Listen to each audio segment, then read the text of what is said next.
Hawaii. Hawaii. What is it that makes this landscape so resilient? How is it that such a place remains healthy and vibrant despite constant disturbance, relentless pressure, and geopolitical forces much larger and more powerful? You see, it's not new technology, it's not revolutionary design or a flood of money that makes Hawaii special. Not what allows these islands to rebound and heal after so many disasters. It's been through so much. It's hard to imagine. And yet, to this day, there is one constant, one elemental and foundational presence that has superseded all others in the face of near certain and total exploitation and ruin. And that is, quite simply and beautifully, its ecology, the interrelationship between people and symbiosis with our surroundings.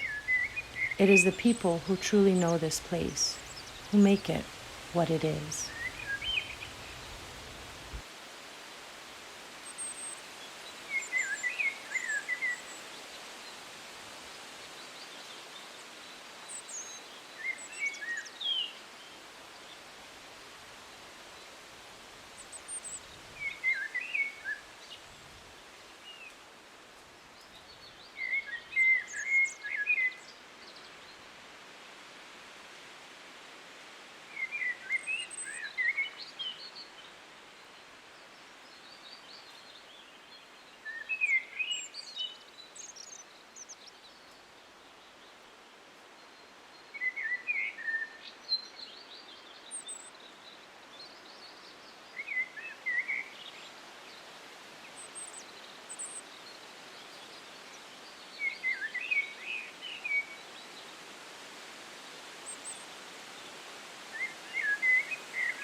Was the best way, is that? Bruh, and then you bring in a whole halal full of hula dancers. Boy, and they just keep going 6 hours later. Like, oh, cuz, you ever uwe in front of me? I fucking love you for life.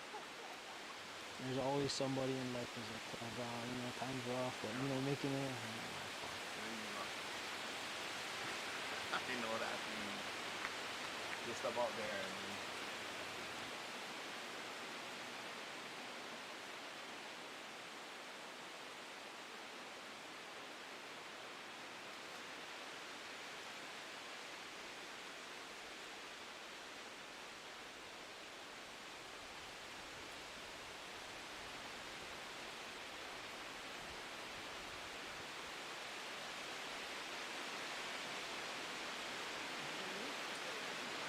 Huh? Okay. From the loo. Because then, like, Table's babies, like, Kohane, he like fresh poi. Kuvelo, he like sour poi. And then the youngest, you know, like, poyano. He's like kalapa.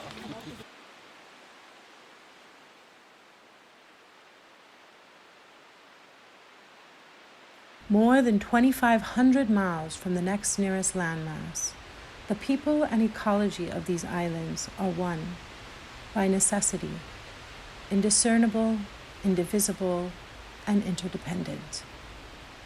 Now a pan-global amalgam, Hawaii's first human settlers and their descendants thrived here by forming their society with nature. So this little thing that's inside the huli, this part, this is still part of the corm, yeah? But this part right here, you see how it all comes out? This right here is a whole leaf. See that? So this is the magic haumea all inside here. But as the thing comes up, you don't want to stunt it, yeah? So they're like, oh, you cut too low. But you can just keep going, because it comes all, this is literally a whole leaf by itself. You can see it, huh? So how do you know what to cut? The top part is just preference, right? You don't want to cut it too short because you have a lo'i like this. She's, I don't know, we'll figure her knee is a good 2 feet, for, you know, whatever that is. So if I cut this down, you know, super small, if I cut this down here, the whole thing is drowning. So I get some height on it so that I can see it has a little bit of, you know, something to stick in. But really, this is the magic. This right here, this bottom part, bruh, that's the magic to the whole world. If you want to know what makes Hawaiians live forever, it's in that 1/2 inch. And so it needs just this little bit of root. That's it.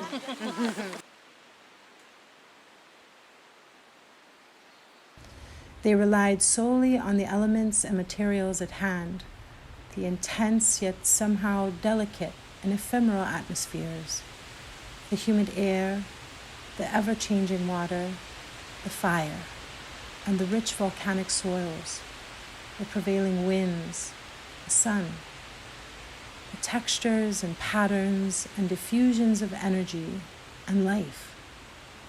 The seasons are abundant, the landscape verdant, ripe, recharging and restoring, exploding with that life. And yet this landscape is not unmitigated by human hands. It's through those actions and that wisdom that Hawaiʻi remains. Don't mistake it for nirvana.